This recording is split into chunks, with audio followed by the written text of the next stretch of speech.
दिक्कत नहीं है, आप हो गया। Good morning guys.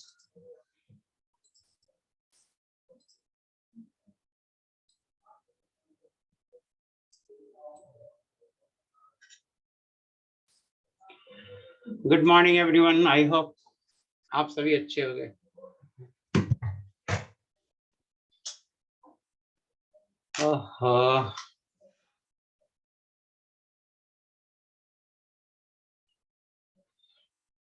So is everything fine?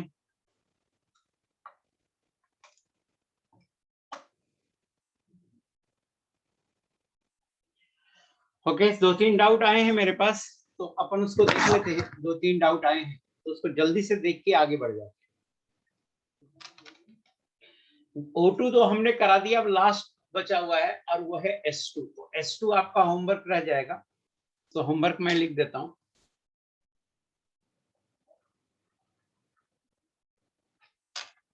Homework हो जाएगा आपका S2। आइए, ये एक डाउट आया था पहला क्वेश्चन, कह रहा है open ended mercury manometer. S2 भी दिया था मैंने, तो क्या S2 सारे हो गए क्या? यस मोहितकर, कोई डाउट मेरे पास नहीं आया S2 का। मैंने कहा था S2 आप बनाओगे तभी। हाँ, दो तीन बच्चे हैं तो अगली क्लास में पूछ लेना, भेज देना मुझे। O2 का मेरे पास डाउट आया है, पहले O2 का डाउट अब बताने। An open-ended mercury manometer is used to measure the pressure exerted by a trapped gas as shown in figure. Initially, manometer shows no difference, लेकिन no difference लिखा हुआ है। नो डिफरेंस का मतलब है इधर 1 atm लग रहा है तो गैस का भी अंदर प्रेशर 1 atm है। तो देखिए रिएक्शन क्या हो रहा है, 2A से 3B प्लस 2C, तीनों गैस हैं। टाइम 0 पर A का जो प्रेशर है वो है 1 atm। कैसे पता चला? इधर अगर 1 atm लग रहा है, 76 सेंटीमीटर इज 1 atm, तो इसका मतलब इधर भी 1 atm लग रहा होगा। कितना लग रहा होगा? 1 atm। तभी तो लेवल जो है सेम है, नो डिफरेंस है। अब देखिए कह रहा है after sparking A dissociate according to the following reaction if pressure of gas A decreases to 0.8 atm। शुरू में ये 0 ये 0 एट टाइम t ए का प्रेशर होता है 0.8 atm हो जाता है। इसका मतलब 0.2 atm ये रिएक्ट कर गया, तभी तो 0.8 atm हो जाता है। 2 atm जाएगा 3 atm बनेगा, 2 atm बनेगा, सो 0.2 atm जाएगा तो ये बनेगा 0.3 atm और ये बनेगा 0.2 atm। टोटल प्रेशर कितना हो गया? P टोटल हो गया 0.8 plus 0.3 plus 0.2 is equal to 1.3 atm। 1.3 atm, तो टोटल प्रेशर हो गया 1.3 atm और यहाँ लिखा है total pressure increases by 1.3 atm। तो इंक्रीज नहीं हुआ है, टोटल प्रेशर पहले 1 atm था, बाद में 1.3 atm हो गया, तो it is increase by 0.3 atm। So B answer है, बी करेक्ट है। Total pressure increase by centimetre of Hg में चेंज कर लीजिए, 1.3 इंटू 76 और ये जो भी आ जाएगा ये आ जाएगा 22.8 सेंटीमीटर ऑफ Hg। यहाँ 22.3 सेंटीमीटर लिखा है तो ये भी रॉन्ग हो गया। और difference in mercury level is 228। हाँ, 22.8 सेंटीमीटर को 228 mm लिख सकते हैं। तो अब जब यहाँ प्रेशर बढ़ेगा, इस तरफ प्रेशर जब बढ़ेगा तो ये ऊपर जाएगा और ये ऊपर जाएगा और जो डिफरेंस आएगा वो कितना आएगा? 228 mm आएगा। समझ में आया? सो डी सही है, बी और डी सही है, बी सही है, डी सही है। समझ में आया नहीं आया? हाँ, वेरी गुड। नेक्स्ट 4 नंबर पूछा है O2 का। यह identify the correct statement when a fixed amount of ideal gas is heated in a container fitted with a movable piston always operating at constant pressure. Question में दे रखा है कि identify the correct statement when a fixed amount of an ideal gas. एक vessel है, ideal gas है, is heated in a container fitted with A movable piston. ये movable piston है, always operating eight pressure constant. Pressure क्या है? Constant. करा average distance travelled between successive collision will increase. ए मतलब average distance travel between successive collision का मतलब है मीन फ्री पाथ। तो लैम्डा क्या होता है? लैम्डा होता है KT upon root 2 pi sigma square T. Pressure constant है, गैस होगा उसका सिग्मा कांस्टेंट है। होगा क्या कि हीट करेंगे तो टेम्परेचर बढ़ेगा, हम हीट सप्लाई करेंगे, on supplying heat temperature will increase। heated है, this implies temperature will increase। तो टेम्परेचर इंक्रीज होगा, बाकी सारी क्वांटिटी कांस्टेंट है, प्रेशर भी दिया हुआ है कांस्टेंट है। यहां से हम बोल सकते हैं lambda is directly proportional to T, this implies lambda will increase. पहले ये समझिए कि आइडियल गैस को हीट कर रहे हैं तो टेम्परेचर क्या होगा? इंक्रीज होगा, और टेम्परेचर इंक्रीज होगा तो लैम्डा इंक्रीज होगा। यहाँ डिक्रीज लिखा हुआ है तो ए स्टेटमेंट रॉन्ग हो गया।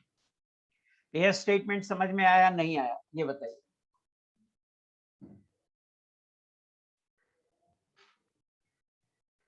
स्टेटमेंट भी देखिए, collision frequency increases since the speed of the molecule increases with increase in temperature। collision frequency increases, collision frequency Z11 क्या होगा? Z11 होगा 1/√2 pi sigma square U average into n star का square. Speed of the molecule increases with increase in temperature. नहीं, speed मतलब U average बढ़ेगा, of course temperature बढ़ेगा तो U average बढ़ेगा, बट कॉलिजन फ्रीक्वेंसी इंक्रीज होगा इसकी गारंटी नहीं है, प्रेशर कांस्टेंट है ना। तो देखिए दिस इंप्लाइज हम बोल सकते हैं Z11 is directly proportional to, एक स्टेप इसको और लिखा, 1/√2 pi sigma square u average होता है root under 8 RT by pi m, और n स्टार होता है P/kT, तो P/kT का होल स्क्वायर। तो यहां से देखिए Z11 इनवर्स रिलेशन आ रहा है T का पावर 3/2 का। This implies on temperature increase करने पे Z11 डिक्रीजेज हो जाएगा, डिक्रीजेज हो जाएगा, और यहाँ इंक्रीजेज लिखा हुआ है, सो ये भी रॉन्ग हो गया। मुझे बताइएगा बी समझ में आया या नहीं आया? सी देखिए, average relative speed of approach remains constant. Average relative speed of approach होता है √2 इंटू यू एवरेज। बोला था ना वेलोसिटी ऑफ अप्रोच बोलते हैं इसको, किसको? √2 इंटू यू एवरेज। तो ये होगा √2 इंटू यू एवरेज होता है root under 8 RT by pi m। This implies as temperature increases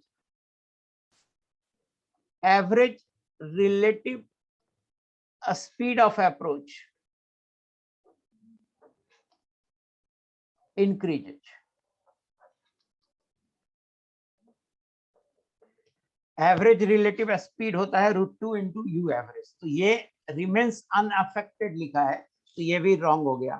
3 wrong हो गया तो डी अपने आप सही हो जाएगा। अब डी देख लीजिए, average angle of approach remains unaffected, ये सही है। मैंने कहा था बिटवीन 0 डिग्री टू 180 डिग्री हर एंगल पे कॉलिजन होता है, तो on an average, average angle होगा 0 + 180 divided by 2 that is 90 degree पे मान लेते हैं कि कॉलिजन होता है, तो ये अनअफेक्टेड रहेगा, सो डी आंसर होगा। समझ में आया फोर्थ? बताना बेटा फोर्थ समझ में आया कि? Very good very good very good. अब एक लास्ट क्वेश्चन है, करा फॉर 10 मिनट इच, दोनों गैस के लिए 10 minute at 27 degree Celsius from 2 identical valves, identical valve बोल रहा है, helium and unknown gas X at equal pressure are leaked into a common vessel of 3 liter capacity. ये एक कॉमन वेसल है, इसमें 3 लीटर है, इसमें हमने लीक कराया है किसको? हीलियम को, और इसमें हमने लीक कराया है किसको? एक्स को। इक्वल आइडेंटिकल कंडीशन पे लीक कराया है, सेम टाइम तक लीक कराया है। द रिजल्टिंग प्रेशर जो है वो है 4.1 atm and the mixture contains helium है 0.4 मोल और X मान लो N मोल।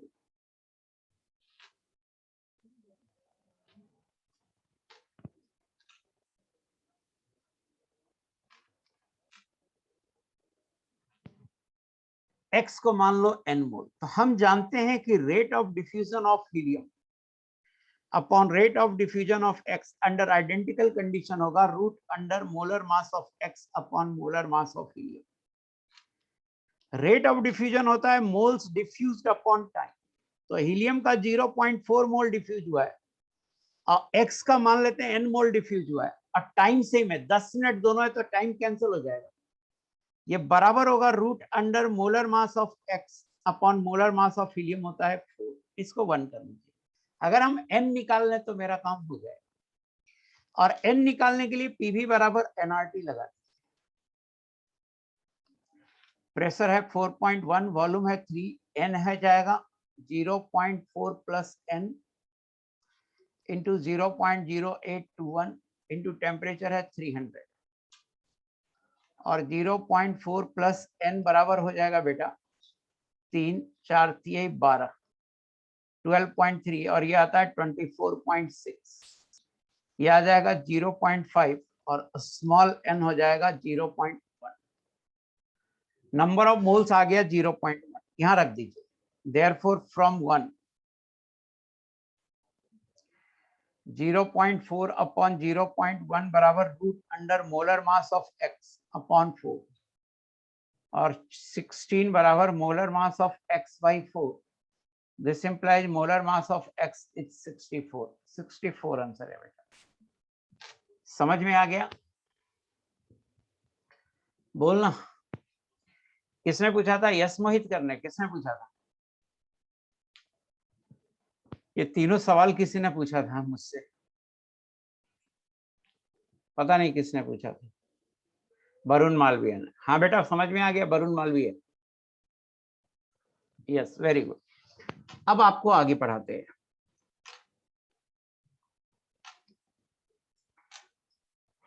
देखिए हमने van der Waals equation of a state पढ़ा दिया।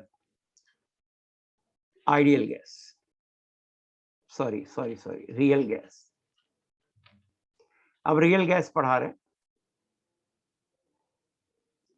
Lecture 3।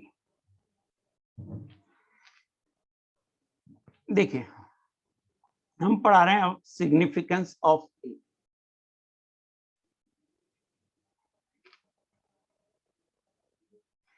Von der Waals constant a का significance.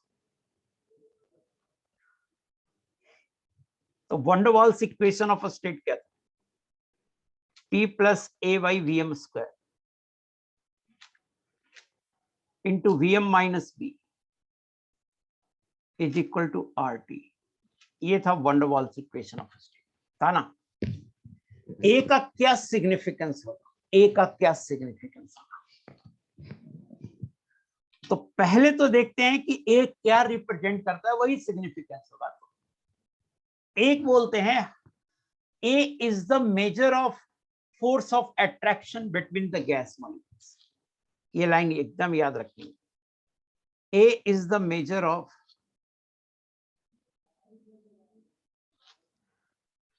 force of attraction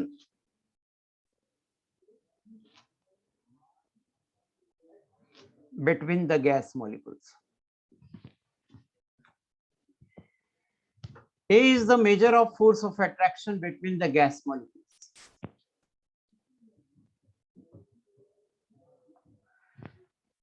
Higher the value of A, greater is the intermolecular force of attraction between the gas molecules. Higher the value of A, greater is the force of attraction.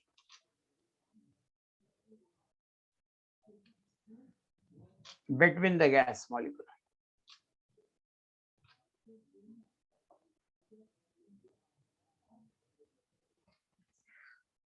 एक और point है कि force of attraction जितना easy होगा वो उतना easily liquefy होगा। तो अपन ये भी लिखते हैं higher the value of a, greater is the ease for liquefaction of the gas. Higher the value of a, greater is the ease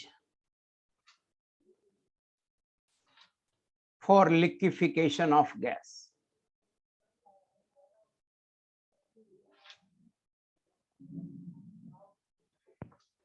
Ease मतलब जितना ए का वैल्यू ज्यादा होगा उस गैस को लिक्विफाई करना उतना इजी होगा। जितना ए का वैल्यू ज्यादा होगा उस गैस को लिक्विफाई करना उतना इजी होगा। जैसे अगर हम कुछ वैल्यू ऑफ ए को कंपेयर करें तो वाटर वेपर का बहुत ज्यादा हो, उसके बाद NH3, NH3 के बाद अपन ले लेते हैं CO2, CO2 के बाद हम बोल रहे हैं O2, O2 के बाद बोल रहे हैं हीलियम, हीलियम के बाद बोल रहे हैं हाइड्रोजन। हीलियम ही रहने दो, हीलियम तक ही रखते हैं। किस आधार पे मैंने सजाया? तो इन दोनों में हाइड्रोजन बॉन्ड है। क्या है? Hydrogen bond. Hydrogen bond molecule के बीच, दो मॉलिक्यूल के बीच, तो दो मॉलिक्यूल के बीच हाइड्रोजन बॉन्ड एक strong intermolecular force of attraction होता है। केमिकल बॉन्डिंग में आप आगे पढ़ेंगे, 12th में पढ़ाते हैं हाइड्रोजन बॉन्ड, 11th में नहीं पढ़ाते हैं। तो इन दोनों मॉलिक्यूल में हाइड्रोजन बॉन्ड है और इंटरमॉलिक्यूलर फोर्स ऑफ अट्रैक्शन में हाइड्रोजन बॉन्ड एक स्ट्रॉन्ग बॉन्ड होता है। तो ये दोनों में हाइड्रोजन बॉन्ड के कारण, और इन तीनों में डिस्पर्सन फोर्सेस है, लंदन फोर्सेस हैं। तो इनका लंदन फोर्स जो होता है मोलर मास ज्यादा होने पे, लंदन फोर्स एक वीक फोर्स है, डिस्पर्सन फोर्स बोलते हैं या लंदन फोर्स,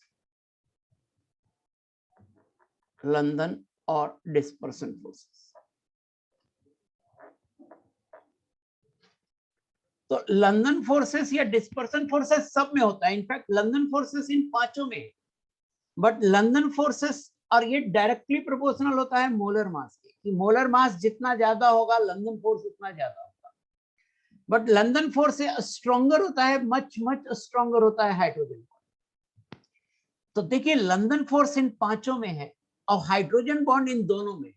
तो इन दोनों में क्या है कि ज्यादा इंटरमोलिकुलर फोर्स ऑफ अट्रैक्शन है, क्योंकि दो तरह का फोर्स है। एक तो hydrogen bond itself very strong intermolecular force of attraction, साथ में लंदन फोर्स भी है, और इनमें सिर्फ लंदन फोर्स है। तो इन दोनों को हाइड्रोजन बॉन्ड के आधार पे बोले कि इन दोनों का वैल्यू ऑफ ए ज्यादा होगा। और इन तीनों में देख लिया, चूंकि तीनों नॉन पोलर मॉलिक्यूल हैं, तो तीनों में मोलर मास देख लिया, जिसका मोलर मास ज्यादा उसमें लंदन फोर्स ज्यादा।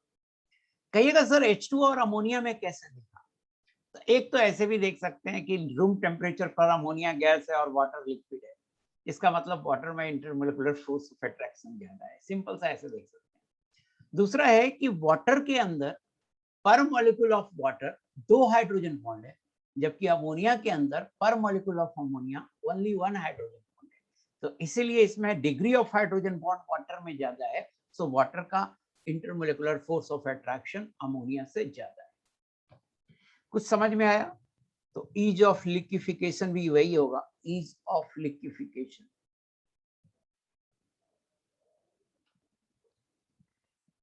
H2O को लिक्विफाई करना इजियर होगा as compare to ammonia. Ammonia को लिक्विफाई करना इजियर होगा as compare to CO2। CO2 को लिक्विफाई करना इजियर होगा एज कंपेयर टू O2, और O2 को लिक्विफाई करना इजियर होगा as compare to helium. Unit of a देख लेते हैं, unit of A.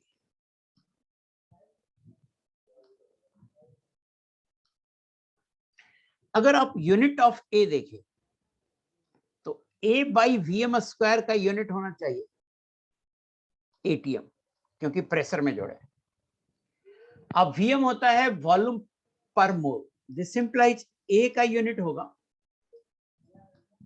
ATM into litre पर मोल का होल स्क्वायर, यह आएगा एटीएम लीटर स्क्वायर मोल -2, ये होगा यूनिट ऑफ ए। ये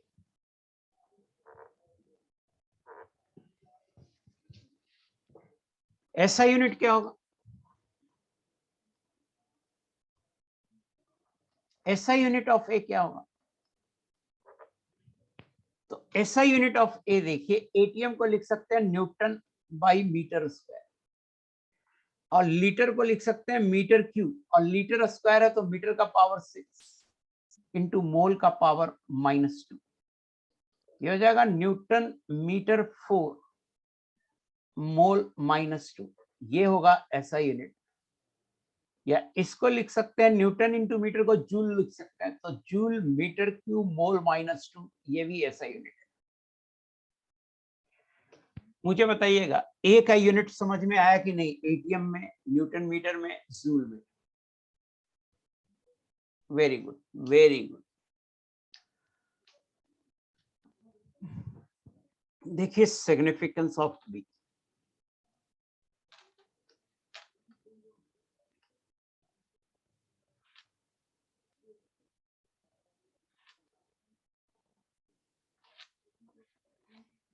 तो यूनिट ऑफ बी क्या होगा? सबसे पहले यूनिट ही देख ले। तो देखिए वीएम माइनस बी, तो बी का यूनिट वीएम के यूनिट के बराबर होगा। अरे नितेश कुशवाहा, तुम पागल हो क्या? प्रेशर में ए बाई वीएम स्क्वायर जोड़ रहे हैं, तो प्रेशर में ए बाई वीएम स्क्वायर जोड़ेंगे तो तभी ना जोड़ सकते हैं। अगर प्रेशर की यूनिट एटीएम होगी तो इसकी भी यूनिट एटीएम होगी। यार इतनी फंडामेंटल बात तुम्हें नहीं आती है दोस्त। नितेश कुशवाहा, मुझे बताओ ना बेटा, प्रेशर में ए बाई वीएम स्क्वायर जोड़ सकते हैं। जैसे देखो, 2 मैंगो में 3 बनाना नहीं जोड़ सकते, ये नहीं बोल सकते ये जोड़ के 5 हो जाएगा, नहीं। 2 मैंगो में 3 बनाना नहीं जोड़ सकते। आदमी की शादी आदमी से कराओगे ना, मतलब ह्यूमन बीइंग की शादी ह्यूमन बीइंग से कराओगे ना, कि बंदर से करा दोगे? तो प्रेशर में जोड़ेंगे, सिर्फ प्रेशर ही जोड़ सकते हैं। तो प्रेशर में अगर ए बाई वीएम जो स्क्वायर जोड़ रहे हैं, तो इसका मतलब ए बाई वीएम स्क्वायर का यूनिट वही होगा जो प्रेशर का यूनिट होगा। नितेश कुशवाहा बेटा, समझ में आया कि नहीं आया? बोलो, थोड़ा मजे लेता हूं मैं। बोलो बेटा नितेश कुशवाहा। एच मतलब क्या? एच लिख दिया, छोटा सा एच।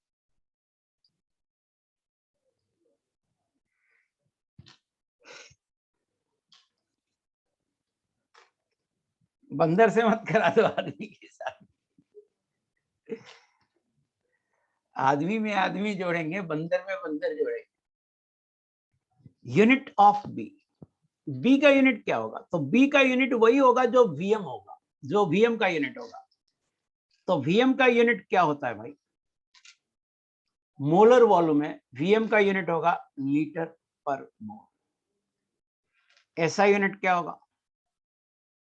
ऐसा यूनिट होगा मीटर क्यूब पर मोल।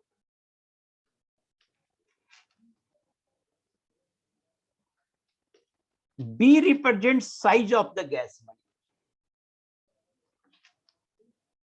B represents size of the gas molecule.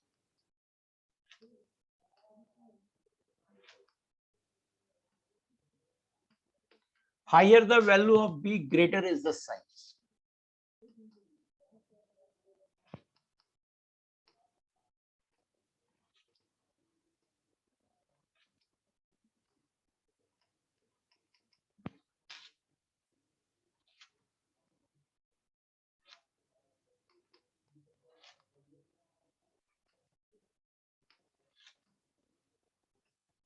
और आप जानते हैं B बराबर होता है 4 into n into 4/3 pi r cube. तो क्लियर है, बाकी सब कांस्टेंट है, बस रेडियस ऑफ एटम जो है वेरिएबल है।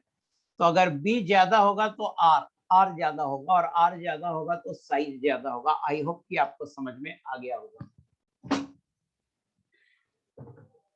बताना बेटा, समझ में आया कि बी साइज रिप्रेजेंट करता है और a force of attraction represent करता है।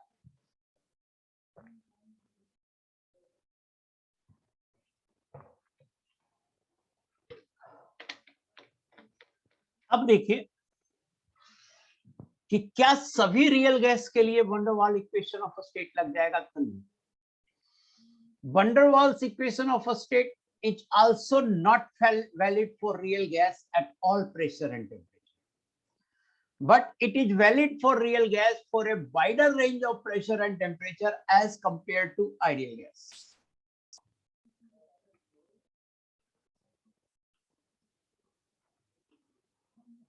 Van der Waals equation of a state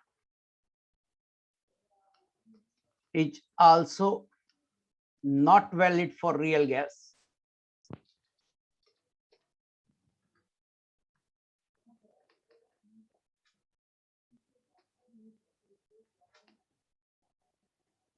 at all pressure and temperature, but it is valid for a real gas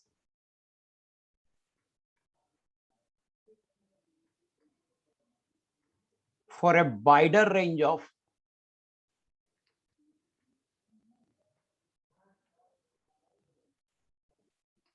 pressure and temperature as compared to ideal gas. पढ़िए तो एक बार इस line को और मुझे बताइए तो समझ में आया कि नहीं। एक लाइन, इस लाइन को पढ़िए तो जो मैंने अभी लिखा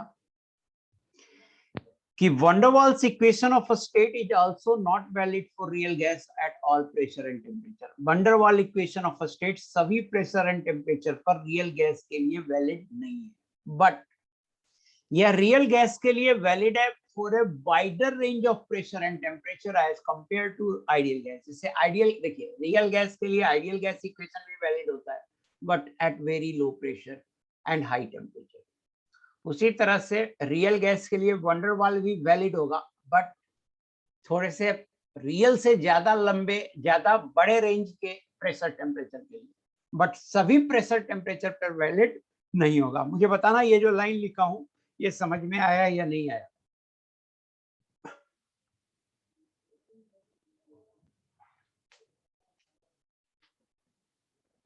यस। और एक पॉइंट मैं और लिख रहा हूं कि van der Waals equation of a state is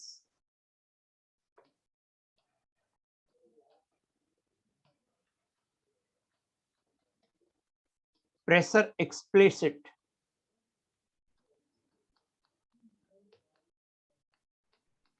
but volume implicit।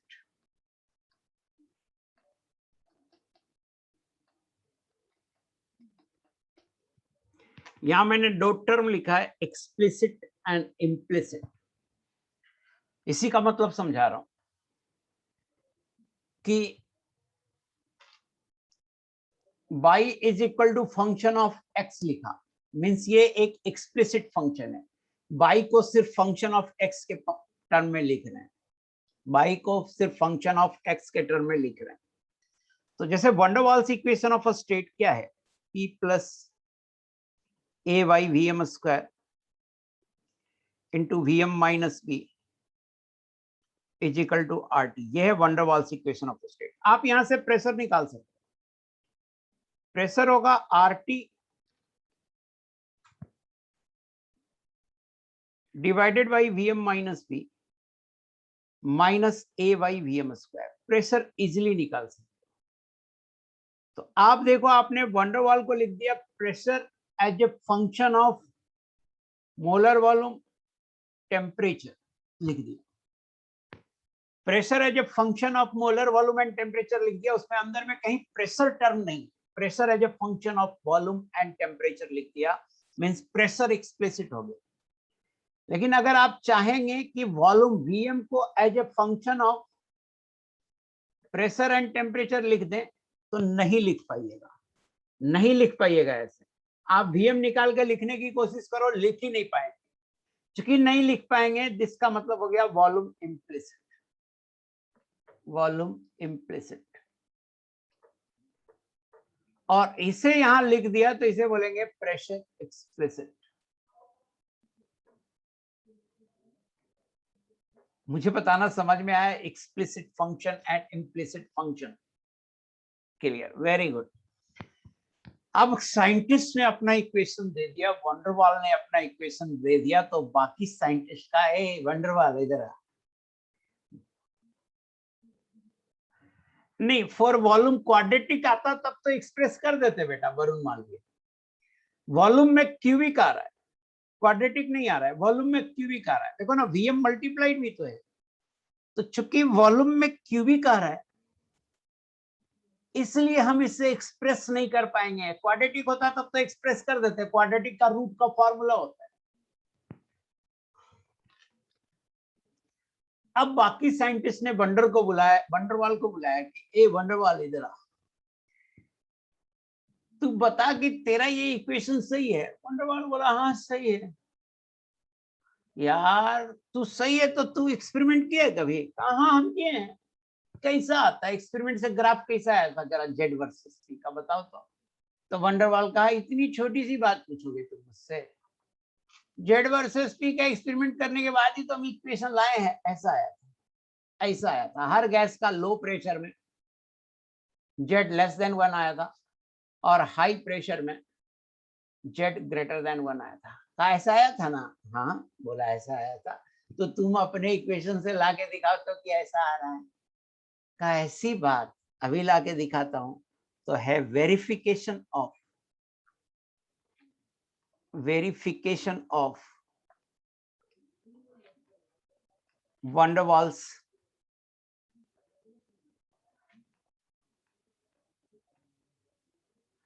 Equation of a state.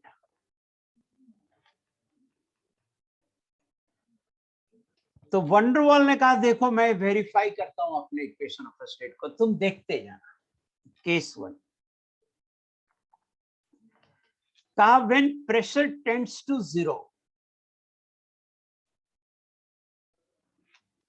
Van der Waal ने कहा कि जब प्रेशर टेंड्स टू 0 होगा केस 1 में, this implies Vm is very high.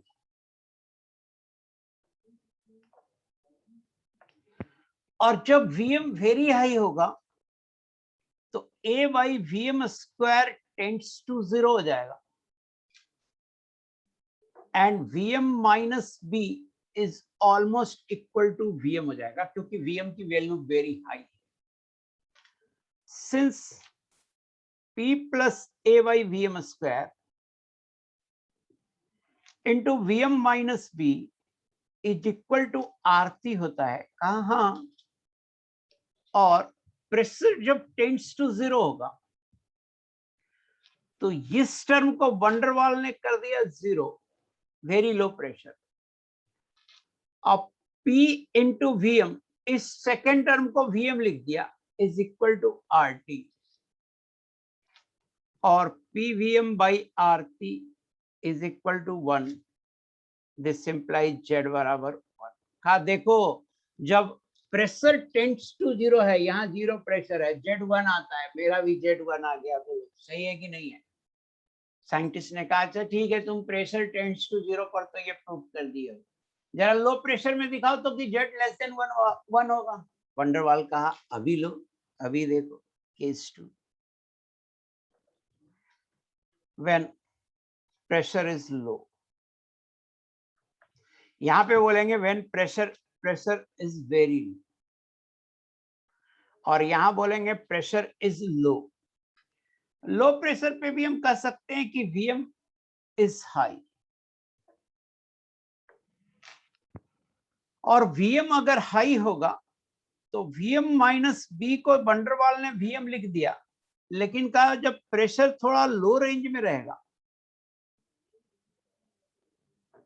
तो ये वाला टर्म, सेकंड टर्म, इसका नेग्लेक्ट नहीं होगा, क्योंकि दोनों लो है, प्रेशर भी लो है और A बाई Vm स्क्वायर ये भी लो है। सेकंड टर्म को Vm लिख दिया इज इक्वल टू RT और PVM plus A/VM is equal to RT और PVM बाई RT से डिवाइड कर दो प्लस A/RT/VM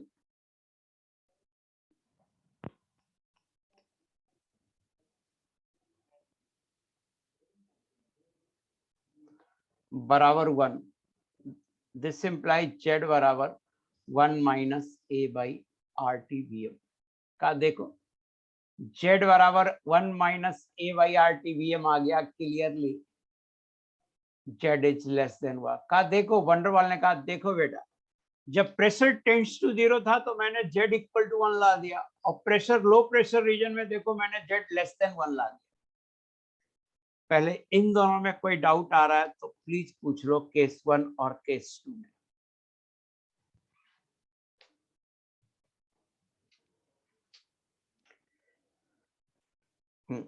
एक डाउट बनना चाहिए, मैं यहाँ पे कह देता हूँ मैं पॉइंट आउट कर देता हूँ। एक जेन्युइन डाउट बनता है यहाँ पे कि सर मान लिया A/VM² टेंड्स टू 0 होगा बट P भी तो टेंड्स टू 0 है, तो 0 टेंड्स कर रहा है P और A/VM² भी 0 टेंड कर रहा है, तो आप जोड़ोगे तो कैसे आप एक को हटा दोगे एक को नहीं छोड़ोगे।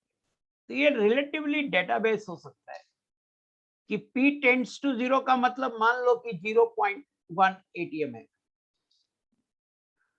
या 0.01 ATM है और ये मान लो कि 10⁻⁻5 आ जाए ये वाला टर्म ATM तो हम ये वाला टर्म को क्या कर रहे हैं नेग्लेक्ट कर रहे हैं, ऐसे कह रहे हैं।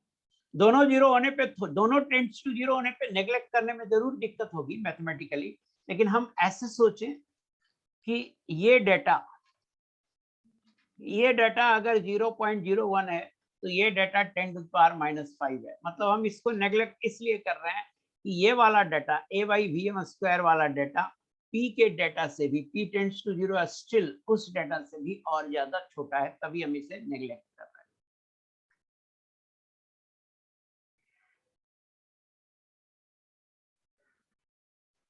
आगे बढ़ूं मैं,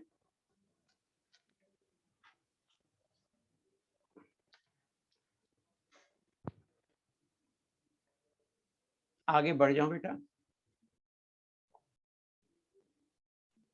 यस, अब देखिए केस 3। साइंटिस्ट ने कहा वंडरवाल को कि यार तुम तो लो प्रेशर पे Z लेस देन 1 ले आए, ठीक है तेरी बात में मान लिया, जरा हाई प्रेशर पर Z ग्रेटर देन 1 लेके आओ। तो कई इतनी छोटी सी बात, अभी लो when pressure is very high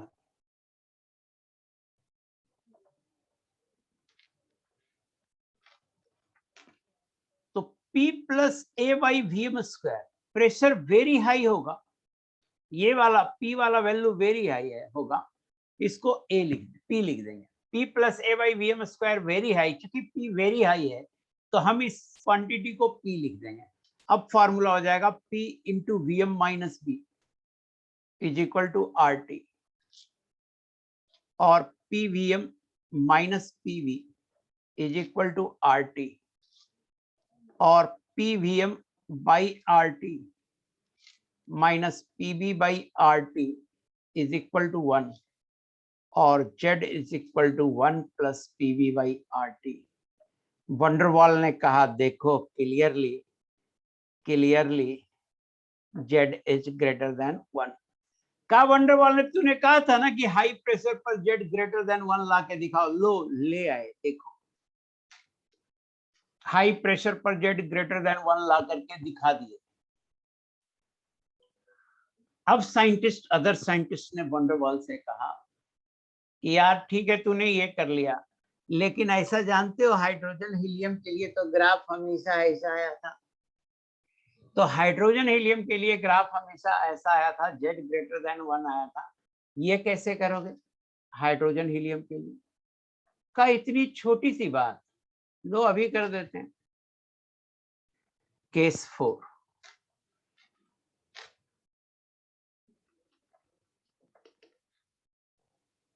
for hydrogen, exceptional behavior of hydrogen and helium. Exceptional behavior of hydrogen and helium. कहा यार ग्राफ ऐसा आया था ना हाइड्रोजन हीलियम का,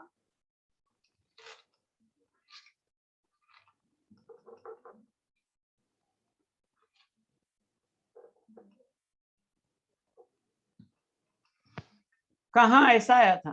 तो इसमें सोचने की क्या बात है, hydrogen helium very small mass है, तो उनका फोर्स ऑफ अट्रैक्शन का वैल्यू बहुत छोटा होता है, ए का वैल्यू बहुत कम होता है, 0.0018 होता है, 0.0034 होता है। चूंकि उनके ए का वैल्यू काफी छोटा होता है तो ए वाला टर्म नेग्लेक्ट कर देंगे। तो उसने कहा hydrogen and helium are small masses.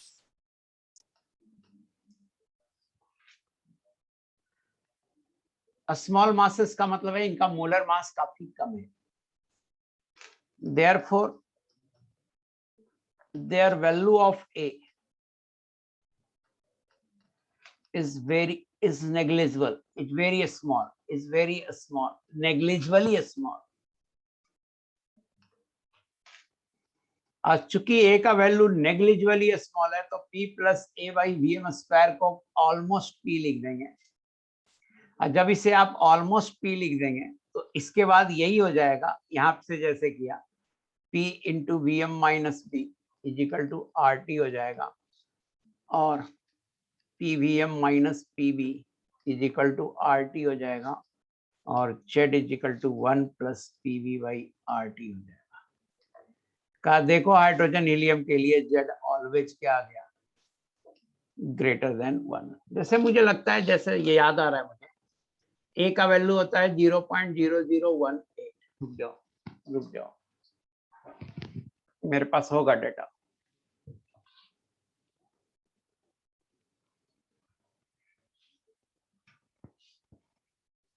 कहाँ मिलेगा?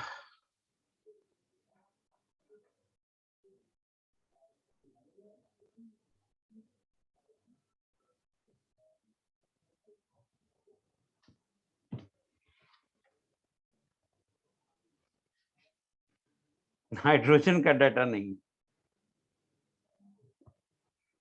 हीलियम बहुत सारे गैस का डाटा है बट हाइड्रोजन का नहीं। ये है, मिल तो नहीं रहा है, नहीं है। ए का वैल्यू हाइड्रोजन के लिए 0.25 और हीलियम के लिए 0.03।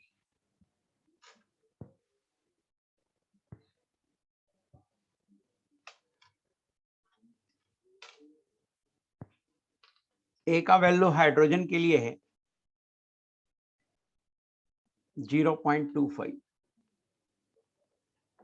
हाइड्रोजन के लिए, और हीलियम के लिए है ए का वैल्यू 0.035। तो हाइड्रोजन हीलियम के लिए ए का वैल्यू काफी स्मॉल होता है। नहीं, ए और बी का वैल्यू रिमेंबर नहीं करना है, हमें बता रहे हैं कि जहां अमोनिया का ए का वैल्यू जो है 4 4.5 होता है, हाइड्रोजन हीलियम के लिए ए का वैल्यू काफी छोटा होता है। तो चूंकि हाइड्रोजन हीलियम का ए का वैल्यू काफी छोटा होता है तो पी में उसे जोड़ते नहीं है, और जब नहीं जोड़ेंगे तो देखिए जेड की वैल्यू क्या आ जाएगी, हमेशा ग्रेटर देन 1 आ जाएगी।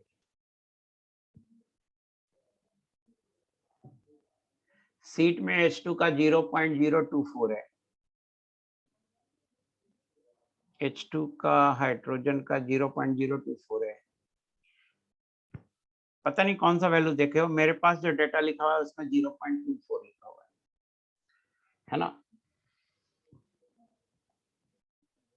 हाँ, नेग्लेक्ट कर दिया, एटीएम में है ना, एटीएम उसको अभी वीएम से डिवाइड भी करना है ना, इसलिए नेग्लेक्ट कर दिया। अभी ये छोटा तो है, या वीएम स्क्वायर से डिवाइड भी करेंगे तो सोच लो कितना छोटा हो जाएगा। यस मोहित कर, है ना।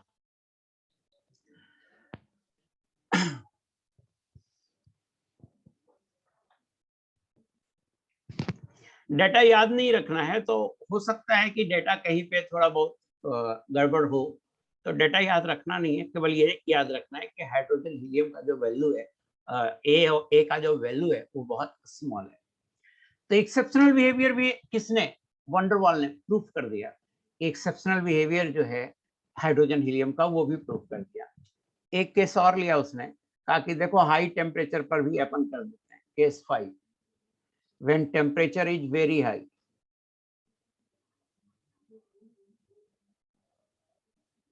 जब टेम्परेचर वेरी हाई होगा तो वीएम वेरी हाई होगा, और जब वीएम वेरी हाई होगा a by V M square tends to 0 होगा, और Vm minus b is almost equal to Vm होगा। Therefore P plus a by V M square को ऑलमोस्ट लिख दिया P। Therefore P into we M बराबर RT, और P Vm by RT is equal to 1 और Z is equal to 1। तो हर case में van der Waals ने अपने तरीके से,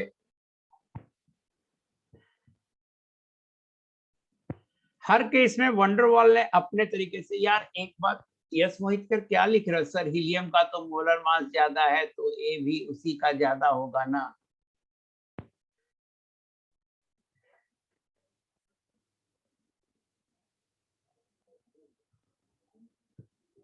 हाइड्रोजन हीलियम में थोड़ा सा प्रॉब्लम आ सकता है, तुम्हारा डाउट सही है, बट थोड़ा सा प्रॉब्लम आ सकता है क्योंकि हाइड्रोजन डाई एटॉमिक है। तो हाइड्रोजन में जो इंस्टेंटेनियस डाइपोल होगा वो हीलियम से काफी ज्यादा स्ट्रॉन्गर होगा। तो ए का वैल्यू सिर्फ मोलर मास पे नहीं डिपेंड करता है, जो इंस्टेंटेनियस डाइपोल डेवलप होता है उस पर भी डिपेंड करता है। सो मैं ये नहीं कह रहा हूँ कि ये सही है, एक बच्चा कह रहा है सीट में 0.024 दिया हुआ है, तो मैं आगे एक बार कंफर्म से उससे मैं देखने के बाद बता पाऊंगा कि ए का डाटा 0.25 है या 0.025 है ना, हाइड्रोजन के लिए। बाकी हीलियम का तो ये कंफर्म है। क्लियर?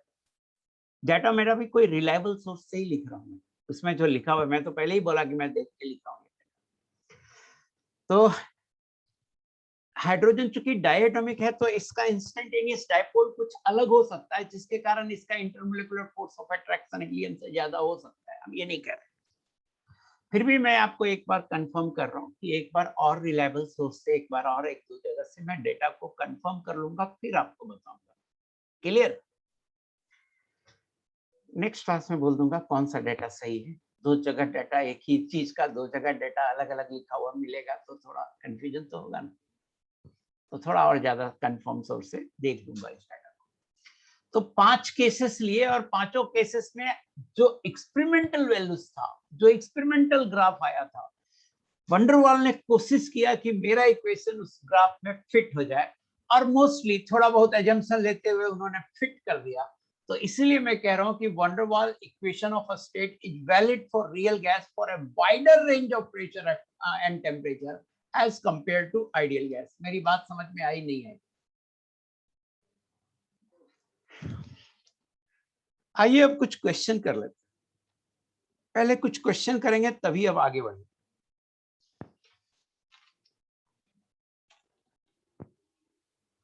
वाइडर रेंज, जैसे नितेश कुशवाहा, देखो मेरी बात समझो कि अगर आइडियल गैस के लिए समझो 0 से 0.1 एटीएम तक के लिए लगता था, आइडियल गैस इक्वेशन इतना ही तक के लिए मान लो लगता था, मान रहा हूं, तो van der Waals equation of a state इससे ज्यादा प्रेशर 0 से 50 एटीएम तक लगेगा। तो ये वाइडर रेंज ऑफ प्रेशर होगा। नहीं आया अभी भी समझ में? वाइडर रेंज, चौड़ा रेंज, बड़ा रेंज। नितेश कुशवाहा बताओ ना बेटा, नितेश कुशवाहा अभी भी नहीं आया समझ में?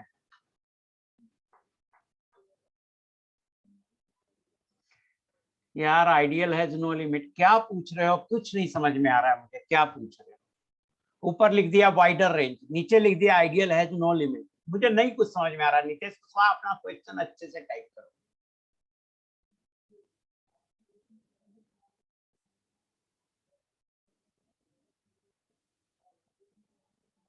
जो मैं बोलता हूँ यार उससे क्यों नहीं सोचते, अपना दिमाग क्यों लगाते रहते हो फालतू का। मैं जो जानता हूं वो पहले जानने के बाद अपना दिमाग लगाओ। अरे लिमिट कहां पुट कर रहे हैं, हम कह रहे हैं कि जिस आइडियल गैस इक्वेशन है और इस इक्वेशन पीवी बराबर एनआरटी है, इस इक्वेशन को रियल गैस पे अगर लगाएंगे तो हर जगह नहीं लगेगा, तो लिमिट पुट किया। कोई तकलीफ है इसमें? रियल गैस के लिए आइडियल गैस इक्वेशन हर जगह नहीं लगेगा। कहां लगेगा? Low pressure high temperature. तो कुछ तो वैल्यू होगी ना लो प्रेशर का। तो हम बोले कि मान लो 0 से किसी गैस के लिए 0.1 एटीएम तक लग, हम कोई फिक्स लिमिट नहीं पुट कर रहे हैं। लो प्रेशर में लगता है ideal gas equation real gas में, ये बात समझ में आ रहा है? ये बात जानते हो नितेश कुशवाहा? कुछ भी मत टाइप किया करते रहो। तो लो प्रेशर रेंज में लगता है तो कोई तो रेंज होगा। ठीक है, मैं डाटा नहीं पता बट कोई तो रेंज होगा, ये तो सोच सकते हो ना। उस रेंज से बड़े रेंज के लिए van der Waals equation of a state लग जाएगा। अभी भी नहीं आया समझ में?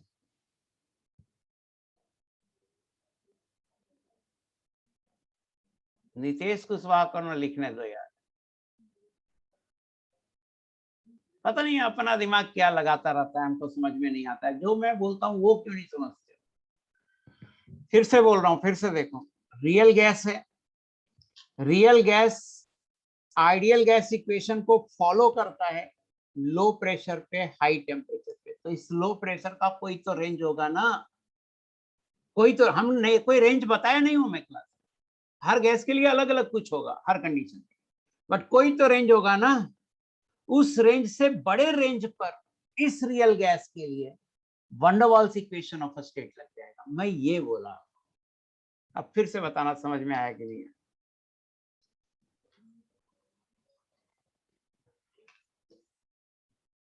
हाँ क्लियर। इस लाइन को पढ़ते क्यों नहीं? उसी समय बोला था पढ़ के देखिए और समझिए। आगे बढ़ते हैं। एनीवे,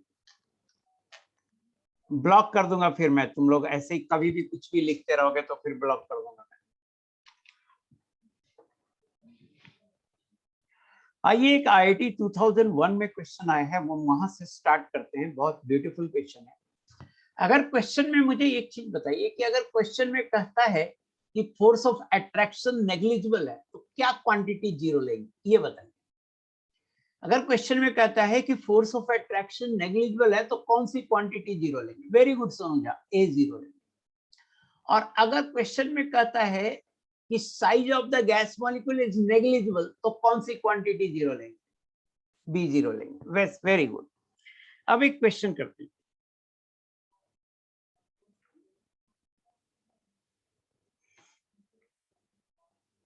द कंप्रेशन फैक्टर या कंप्रेसिबिलिटी फैक्टर एक ही चीज हुआ। The compression factor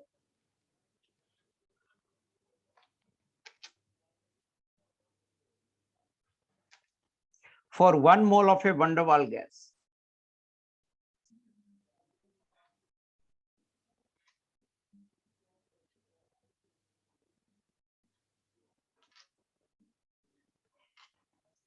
at 0 degrees Celsius and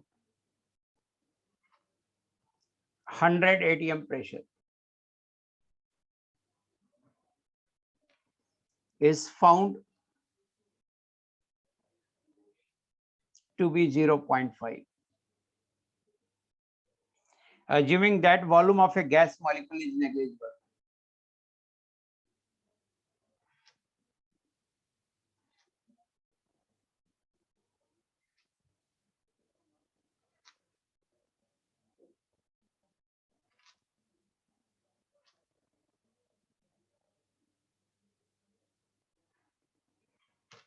Calculate van der Waals constant.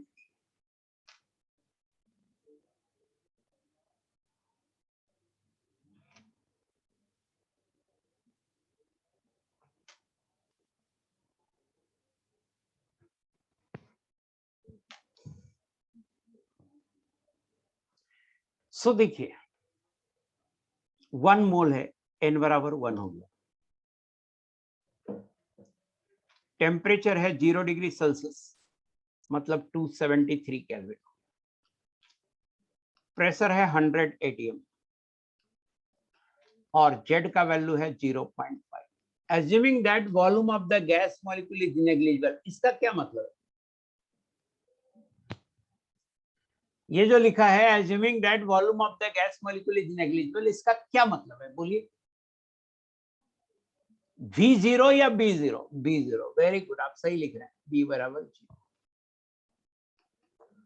ए निकालना है। अब एकदम फॉर्मूला बेस्ड हो गया ये, P plus a Y VM square into VM बराबर RT। अब देखिए Z बराबर क्या होता है? Z बराबर होता है PVM बाई RT।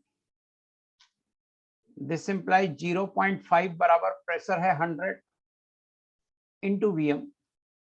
R ले लीजिए 0.0821 और टेम्परेचर आप ले लो 0 डिग्री सेल्सियस मतलब 273।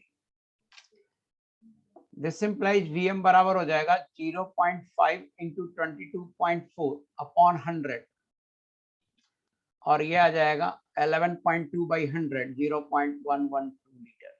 VM आ गया।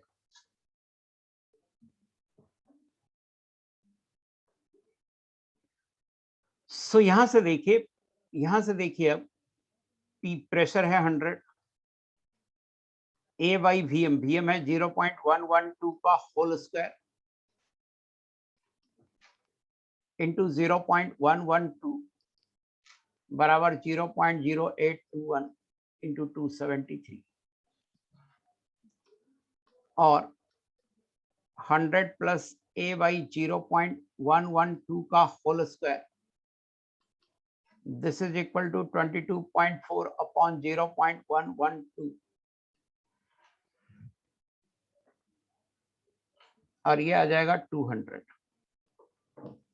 और A बाई 0.112 का whole square is equal to 100 और A बराबर 100 इंटू 0.112 का होल स्क्वायर और ये जो भी आ जाए वो आंसर होगा।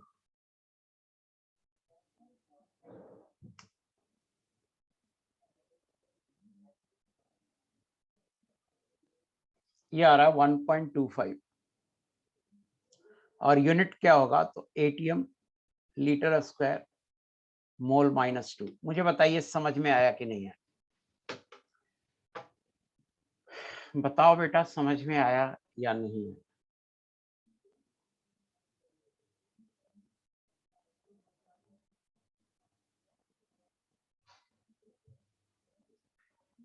Very good.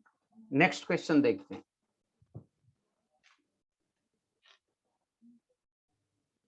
ये आप बनाइए।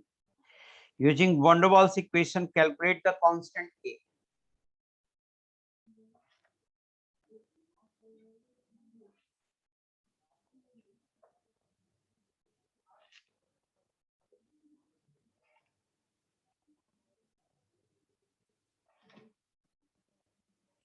When 2 moles of a gas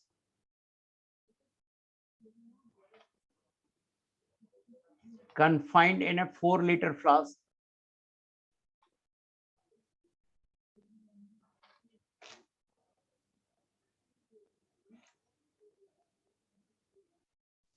exert a pressure of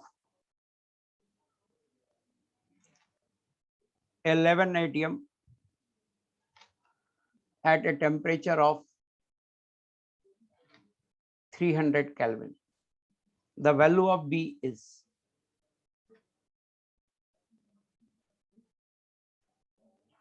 0.05 litre पर मोल और यह है IIT 1998 में आया।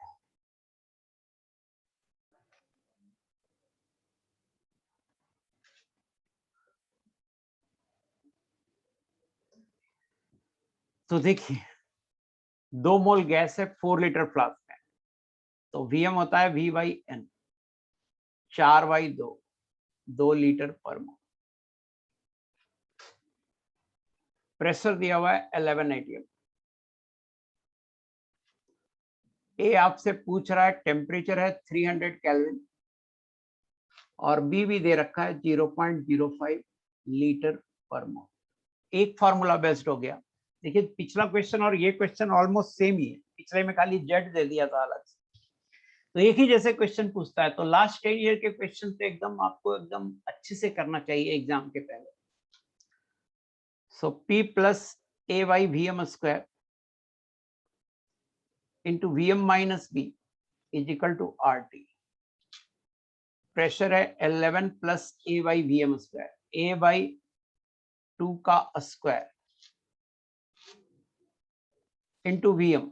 वीएम कितना है 2 माइनस 0.05 बराबर 0.0821 इंटू 300। एक ही वे अननोन है a can be calculated.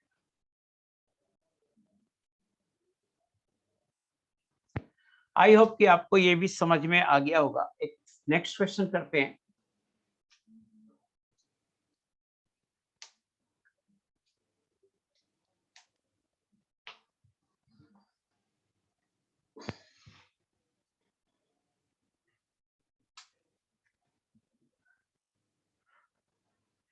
Final answer इसका भी 1.25 के आसपास ही आना चाहिए। एक मिनट देखता हूं मेरे पास आंसर है या नहीं। कौन सा क्वेश्चन है? क्वेश्चन नंबर था ये 20 नंबर। 20 नंबर का आंसर क्या है? 6.46 है।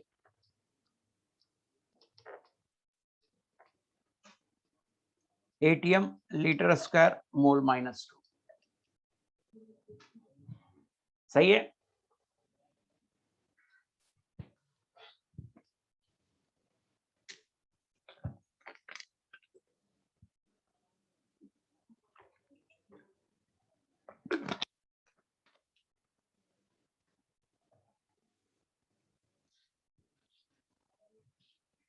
आइए नेक्स्ट क्वेश्चन देखिए।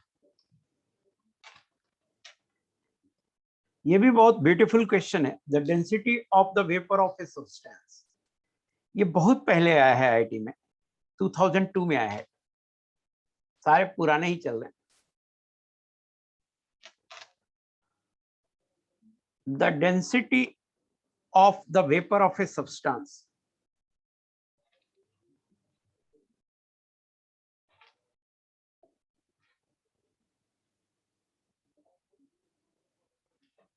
at 1 atm pressure and 500 Kelvin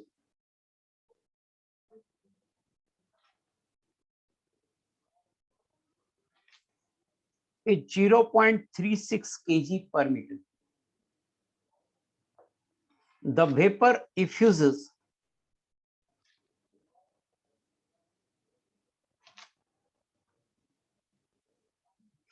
through a small hole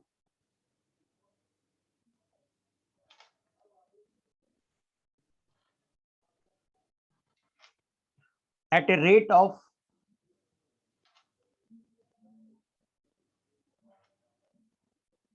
4/3 times faster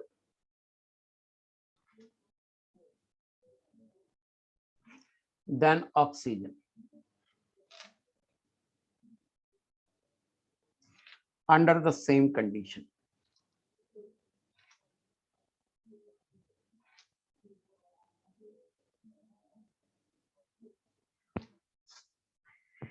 First, determine A, molecular mass, B, molar volume,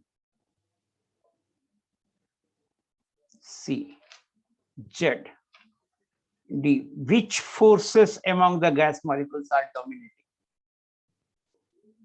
Which forces among the gas molecules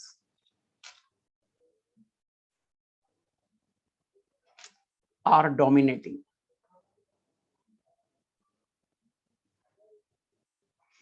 The attractive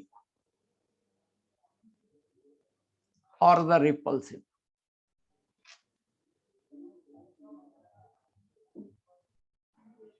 second है, if the vapor behaves ideally at 1000 Kelvin,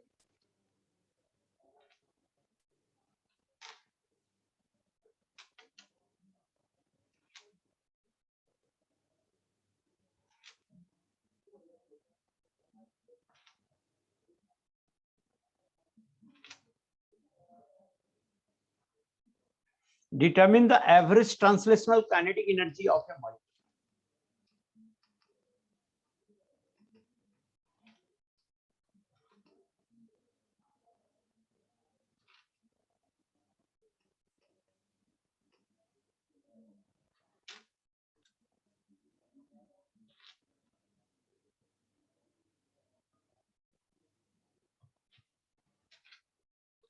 किसी भी competition में success के लिए सबसे ज्यादा जरूरत है कंसिस्टेंसी की। Consistency is the key. अगर आपने पेशेंस रख के, बहुत सारे बच्चे होते हैं जो शुरुआत में क्लास करने आते हैं, 2-3 दिन में उब जाते हैं, बहुत अजीब सा उनको लगने लगता है, पेशेंस नहीं होता है इतना करने का कभी। उन सब का हालत खराब हो गया, उनके पास अब कोई ऑप्शन ही नहीं बचा, क्विट कर गए बहुत सारे लोग। तो कंसिस्टेंसी इज द की। आप लगे हुए हैं और अब आप देखिए, अब आज 5 महीने हो गए, लगभग 5-6 महीने आपको ज्वाइन किए। आप देखिए कि आपके नॉलेज में कितना गेन हुआ।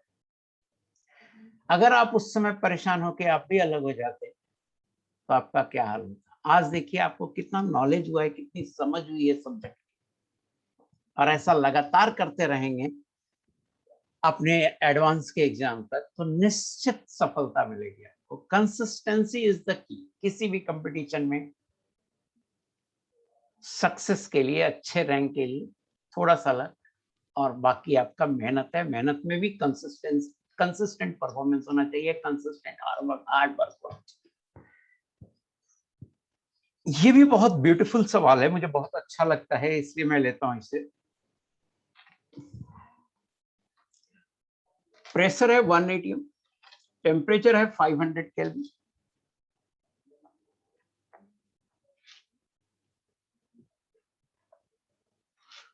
और डेंसिटी है 0.36 kg पर मीटर क्यूब, और इसे लिख सकते हैं 0.36 ग्राम पर लीटर लिख सकते हैं। 1 kg पर मीटर क्यूब इज 1 ग्राम पर लीटर। कह रहा है the vapour effuses, rate of diffusion of vapour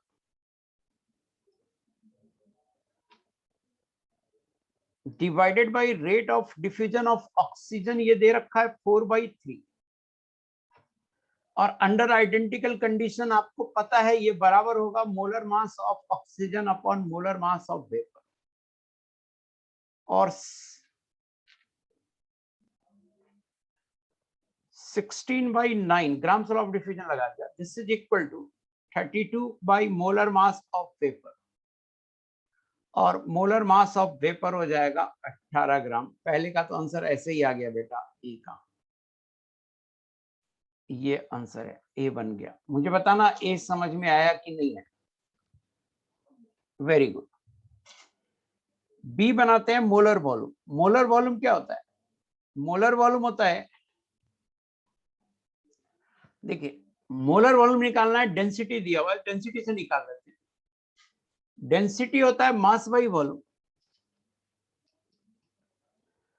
और अगर हम मास को मोलर मास ले लें तो वॉल्यूम भी मोलर वॉल्यूम होगा।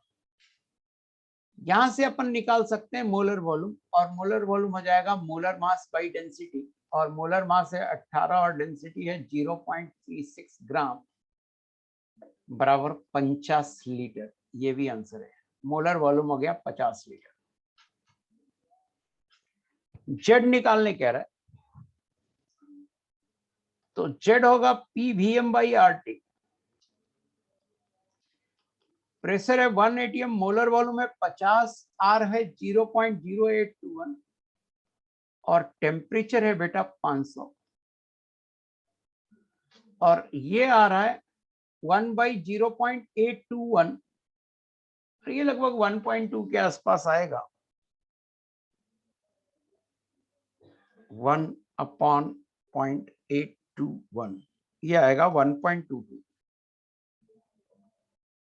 ये भी आंसर है।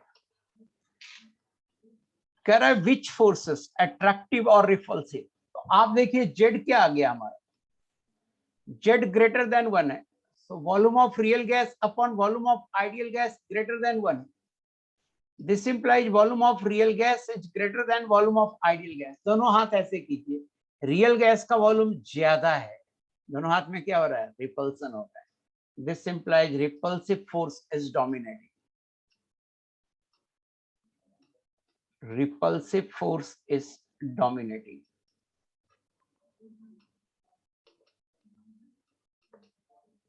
तो पहला तो बन गया, उसका चारों का आंसर आ गया.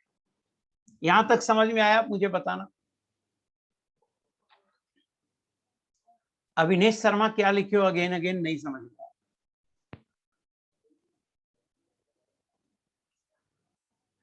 B part molar mass, molar volume.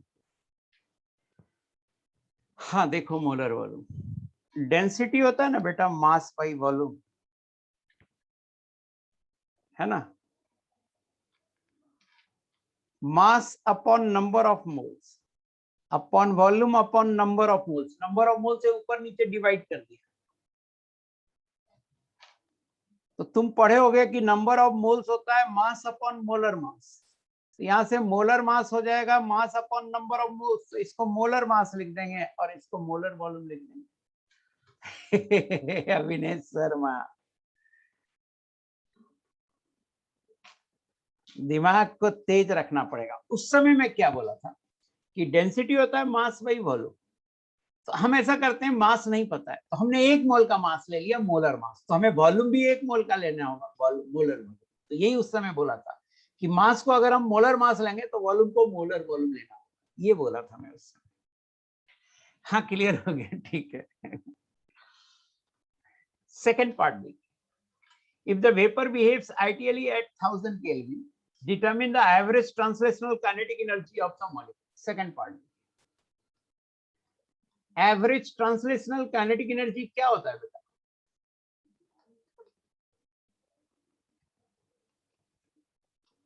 ये होता है 3/2 kT. ये होगा 3/2 इंटू बोल्ट्जमैन कांस्टेंट होता है 1.38 इंटू 10⁻⁻23 और 1000 केल्विन है इंटू 1000 जूल. यही आंसर होगा. यही क्या होगा, आंसर होगा. मल्टीप्लाई कर लेना, यही आंसर होगा. तो इट्स ए गुड क्वेश्चन. अब थोड़ा आगे बढ़ते हैं, आगे पढ़ाते हैं.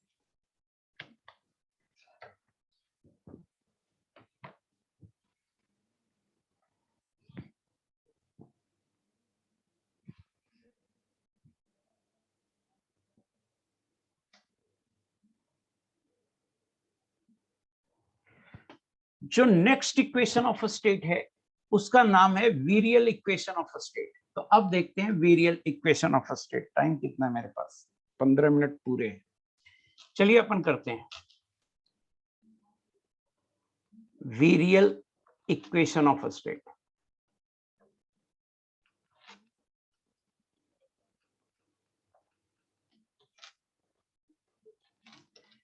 It is a generalized equation of a state. It is a generalized equation of a state in which all the other equation of a states can be fitted.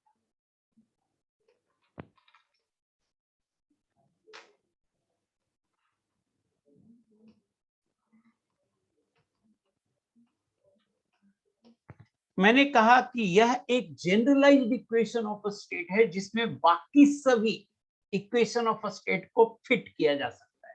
मतलब जितने भी इक्वेशन ऑफ अ स्टेट आए होंगे, ideal gas equation of a state या van der Waals equation of a state, या इसके अलावा भी इक्वेशन ऑफ अ स्टेट होते हैं जैसे Berthelot equation of a state, Dieterici की इक्वेशन ऑफ अ स्टेट. तो कई इक्वेशन ऑफ अ स्टेट होते हैं. All the equation of a state को फिट किया जा सकता है virial equation of a state में. सो यह एक generalised equation of a state है. ये है क्या, it is Z is equal to 1 plus B by Vm plus C by V M plus D by we M, sorry C by V M square plus D by V M cube plus इस equation को बोलते हैं वेरियल equation of state. इसका नाम है, इसको 1 कर लीजिए, कॉल्ड वेरियल इक्वेशन ऑफ स्टेट। तो Z तो कंप्रेसिबिलिटी फैक्टर है, 1 कांस्टेंट है, Vm मोलर वॉल्यूम है, B क्या है? तो B को बोलते हैं सेकंड वेरियल कोएफिशिएंट।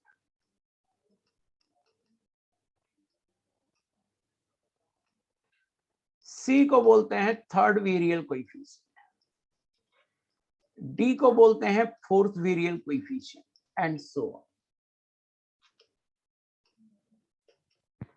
बाकी साइंटिस्ट ने वेरियल को बोला, वेरियल नाम है कि ये तुम्हारा जनरल इक्वेशन ऑफ स्टेट है। वेरियल ने कहा हाँ ये मेरा जनरल इक्वेशन ऑफ स्टेट है, तुम कोई भी इक्वेशन ऑफ स्टेट दोगे मैं फिट कर दूंगा इसमें। तो बाकी साइंटिस्ट ने कहा आइडियल गैस इक्वेशन को फिट करो, तो इसमें कहा इतनी छोटी सी बात, कहा इतनी छोटी सी बात फॉर आइडियल गैस। कहा देखो मैं अपने इक्वेशन से आइडियल गैस इक्वेशन लाता हूं।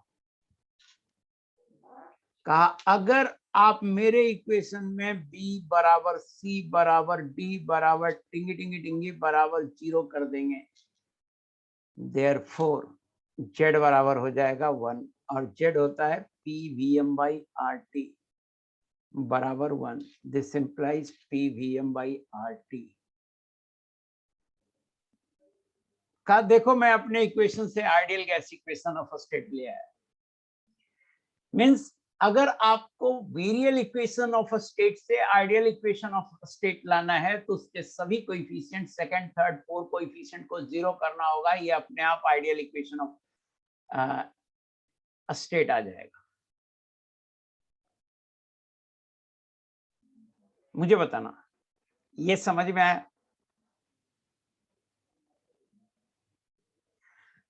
वंडरवाल आया, कहा ए वेरियल इधर आओ, मेरा इक्वेशन फिट करके दिखा दो। तो वेरियल पूछा तेरा इक्वेशन क्या है भाई? वंडरवाल ने उसे बताया for van der Waals equation of state. Van der Waal ने कहा वेरियल को ए वेरियल इधर आ, मेरे इक्वेशन ऑफ स्टेट को फिट करके दिखा। तो वेरियल ने कहा तेरा इक्वेशन ऑफ स्टेट क्या है ये बता। तो वंडरवाल ने कहा कि मेरा इक्वेशन ऑफ स्टेट है P plus n square a by v square, या Vm में लिखो इसे, P plus a by V M square into Vm minus b is equal to RT। Virial ने कहा ये तेरा इक्वेशन ऑफ स्टेट है। कहा हाँ, तो इसको तो मैं फिट कर दूंगा अपने इक्वेशन में। कहा कैसे, करके दिखाओ। कहा ठीक है, लो देखो। कहा यहां से हम प्रेशर निकालेंगे, P बराबर होगा RT upon Vm minus b minus a by V M square. कहा ठीक है, सही है, निकालो। नेक्स्ट पेज पे जा रहा हूं और फिर से वही स्टेप लिख दे रहा हूं। P बराबर क्या लाया था? RT upon Vm minus B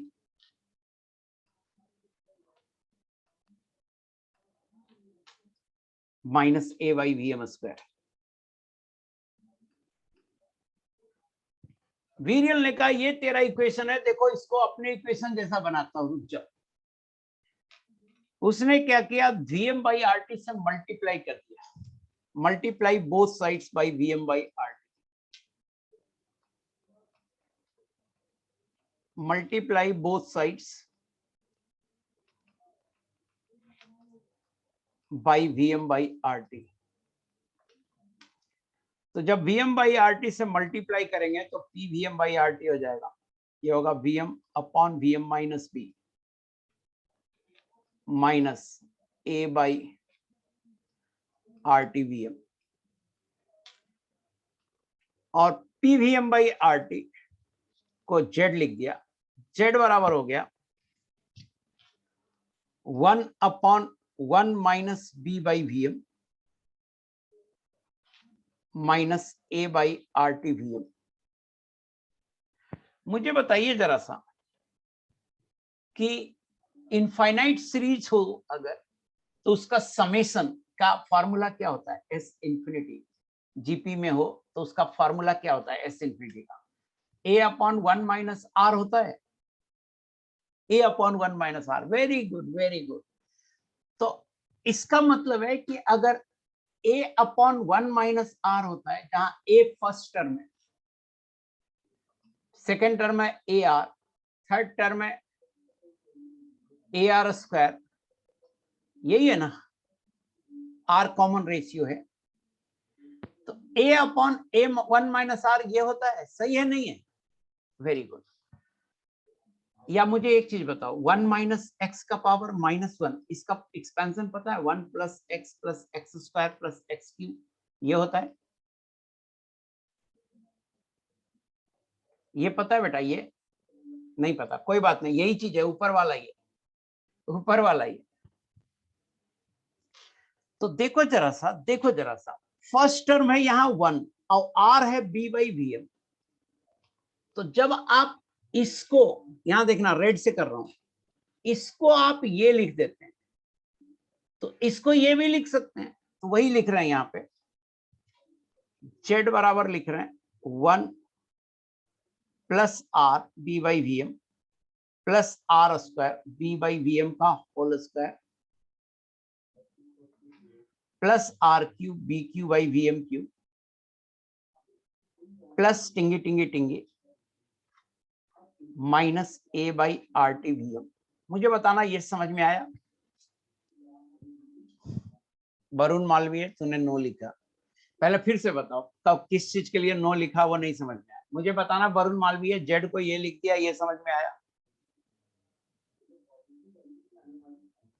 Varun Malviya तो लिख ही नहीं रहा है बेटा। ये एक इनफाइनाइट सीरीज है। क्या सीरीज है? इनफाइनाइट सीरीज है। इसमें एक कंडीशन भी है कि b by we m less than 1 होना चाहिए, तो है b by we m less than 1। अच्छा, समझ में आ गया?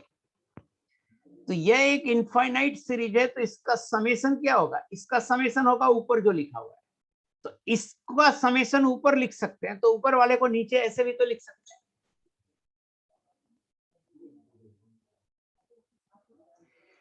ये भी वही चीज है बेटा, इसको ऐसे लिखो ना 1 माइनस एक्स वाले को, ये भी ऐसे लिखो ना 1 upon 1 minus x, 1 plus x square plus x cube, ये भी सेम ही चीज है। हाँ, समझ गए आप लोग? और जेड बराबर हो जाएगा बेटा 1 plus 1 by we m common ले लो, तो ये हो जाएगा b minus a by are t plus b square by V M square plus b cube by we m cube plus टिंगी टिंगी टिंगी। इसको इक्वेशन 2 ले लीजिए। अब real equation of a state क्या था? आल्सो इक्वेशन 1 क्या था? इक्वेशन 1 इज, इक्वेशन 1 था जेड बराबर 1 plus b by V M plus C by V M square plus D by we m cube plus टिंगी टिंगी टिंगी, ये था इक्वेशन 1। अब देखिए, वीरियल ने कहा, वंडरवाल इधर आ देख, ये मेरा इक्वेशन है। कहा? मेरे इक्वेशन में बी की जगह ये लिख दो, इसको बी की जगह लिख दो, सी की जगह ये लिख दो,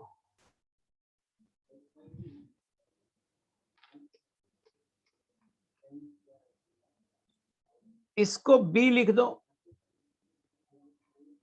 इसको सी लिख दो, इसको डी लिख दो। कहा मेरे इक्वेशन में बी की जगह ये लिख दो, सी की जगह ये लिख दो, डी की जगह ये लिख दो, तो ये आ जाएगा इक्वेशन 2 आ जाएगा। इक्वेशन 2 को ऐसे लिख सकते हैं, इसको ऐसे लिख सकते हैं, इसको ऐसे लिख सकते हैं, इसको ऐसे लिख सकते हैं और इसको ऐसे लिख सकते हैं। देखो मेरे इक्वेशन से तेरा इक्वेशन आ गया ना।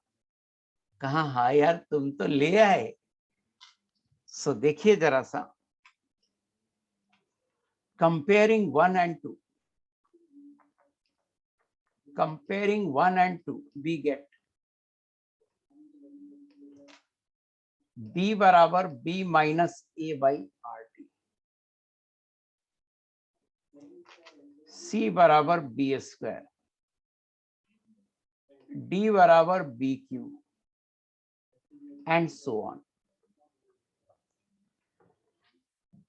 अब देखिए ये सवाल आईआईटी में आया हुआ है, 2 बार आया इनफैक्ट। एक बार ऐसे आया है कि one way of writing van der Waals equation of this, one way of writing van der Waals equation of a state is this, ऐसे करके लिखा है। कहीं वेरियल इक्वेशन ऑफ अ स्टेट नहीं लिखा है क्वेश्चन में। क्वेश्चन में लिखा है कि one way of writing van der Waals equation of a state is this, find the value of a, find the value of b, answer होगा ये। Find the value of b, answer होगा ये। इसमें और बातें हैं बेटा, इसमें और बातें हैं जो मैं नेक्स्ट क्लास में करूंगा। So thank you very much. यहाँ पे मैं क्लास को ओवर कर रहा हूँ, और बातें मैं नेक्स्ट क्लास में करूंगा।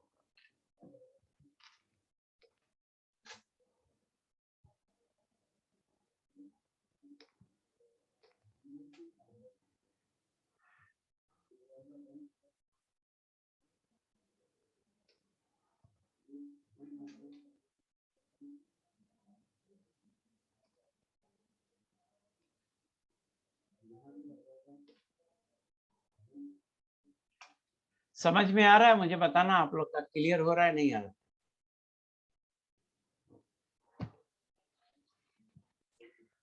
सो आइडियल गैस का एक्सरसाइज S2 करके आना, कोई डाउट होगा तो बता दें।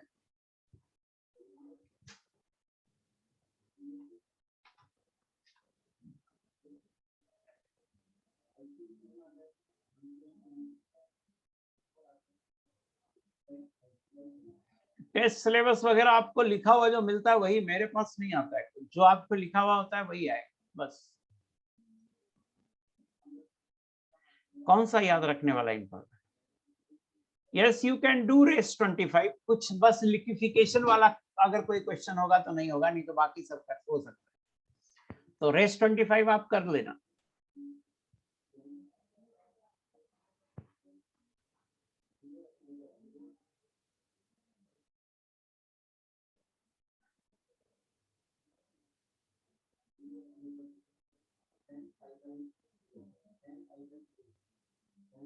नहीं, फॉर्मूला कुछ नहीं याद रखना। b बराबर b minus a by R T आप चाहो तो याद रख सकते हो, c बराबर b क्यू, डी बराबर b, c बराबर b स्क्वायर, d बराबर b क्यू, ये याद रख सकते हो।